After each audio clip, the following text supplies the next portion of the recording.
Imagine paying $200 for a meal that prisoners once refused to eat. That's lobster today. But rewind a few centuries, and this luxury seafood was literally garbage food. Today, lobster screams sophistication. It's the star of fancy restaurants and romantic dinners. People save up for lobster tails and drawn butter.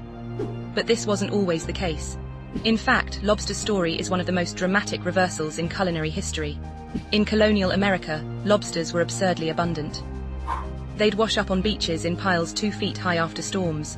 Colonists used them as fertilizer for their fields and bait for fishing. Seriously, they were that worthless. Native Americans had been eating lobster for centuries, but European settlers saw them as the cockroaches of the sea. And honestly, they kind of looked the part. Here's where it gets really interesting.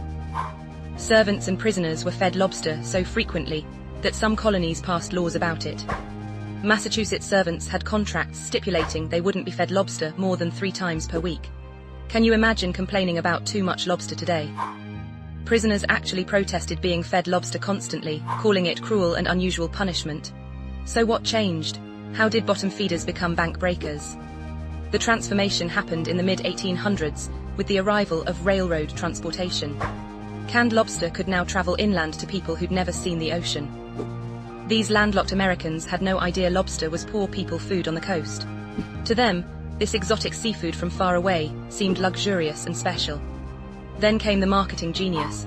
Railroad companies started serving fresh lobster in dining cars, positioning it as an upscale delicacy.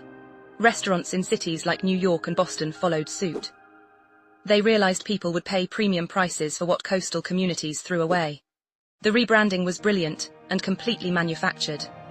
Refrigeration technology sealed the deal. Fresh lobster could now reach anywhere, and scarcity replaced abundance from overfishing. By the early 1900s, lobster populations had crashed from overharvesting.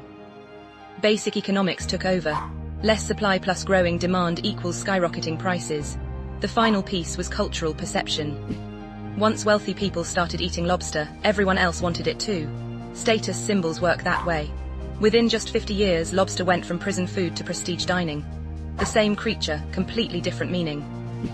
Today's butter-drenched lobster tail bears little resemblance to the whole-boiled lobsters colonial prisoners choked down daily. We've refined the preparation and the presentation, but it's still the same bottom-dwelling scavenger that once symbolized poverty. This transformation reveals something fascinating about value itself. Nothing about lobster changed biologically.